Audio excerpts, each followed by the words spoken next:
चंचुला बोली, महेश्वरी महादेव, मुझ पर प्रसन्न कृपा करके और दूषित कर्म करने वाले मेरे उस दुष्ट पति का अब उद्धार कर दीजिए। कुत्सित बुद्धि वाले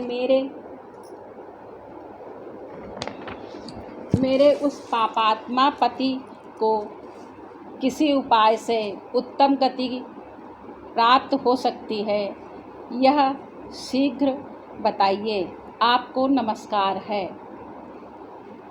पार्वती ने कहा, तुम्हारा पति यदि शिव पुराण की पूर्णमयी उत्तम कथा सुने तो सारी दुर्गति को पार करके वह उत्तम गति का भागी हो सकता है।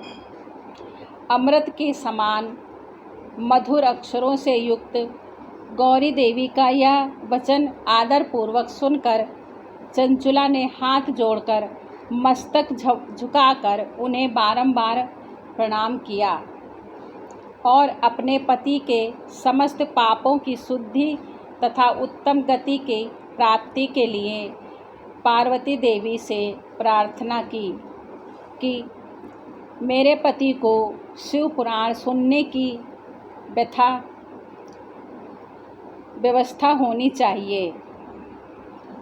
उस ब्राह्मण पत्नी ने बारंबार प्रार्थना करने पर शिवप्रिया गौरी देवी को यह दया आ गई और उन भक्तवत्सला महेश्वरी गिरिराज कुमारी ने भगवान शिव की उत्तम कीर्ति का गान करने वाले गंधर्व तंबुरुकों को बुलाकर उनसे प्रयत्नपूर्वक इस प्रकार कहा, तंबूरों, तुम्हारी भगवान शिव में प्रीति है। तुम मेरे मन की बात को जानकर मेरे अभीष्ट कार्यों को सिद्ध करने वाले हो, इसलिए मैं तुमसे एक बात कहती हूँ। तुम्हारा कल्याण हो, तुम मेरी इस सखी के साथ शीघ्र ही विंध्य पर्वत पर जाओ। वहाँ एक महाघोर और भयंकर पिशाच रहता है। उसका वृत्तांत तुम आरंभ से ही सुनो।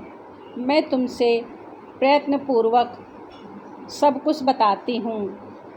पूर्व जन्म में वह पिशाच बिंदुक नामक ब्राह्मण था। मेरी इस सखी चंचुला का पति था, परंतु वह दुष्ट वैश्यागामी हो गया था।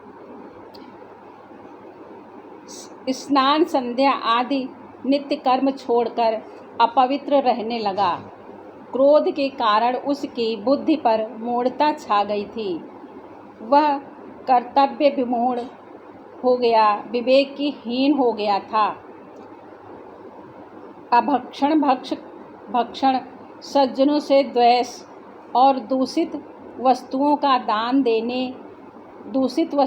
दान लेना, यही उसका स्वभाव कर्म बन गया था।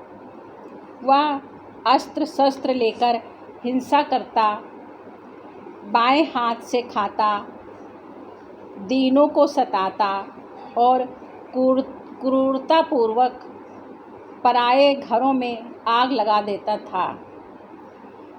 चांडालों से प्रेम करता और प्रतिदिन वैश्या के संपर्क में रहता था।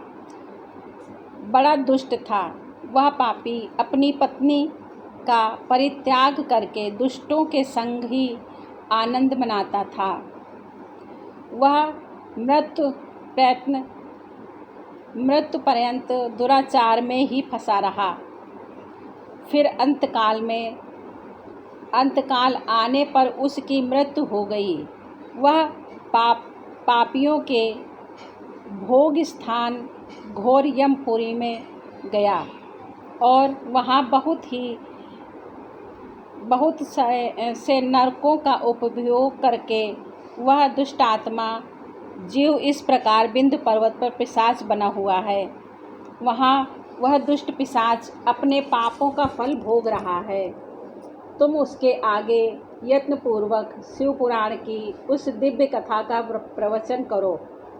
जो परम पूर्णमयी तथा समस्त पापों को नाश करने वाली शिव पुराण की कथा का श्रवण सबसे उत्कृष्ट पुण्य कर्म है।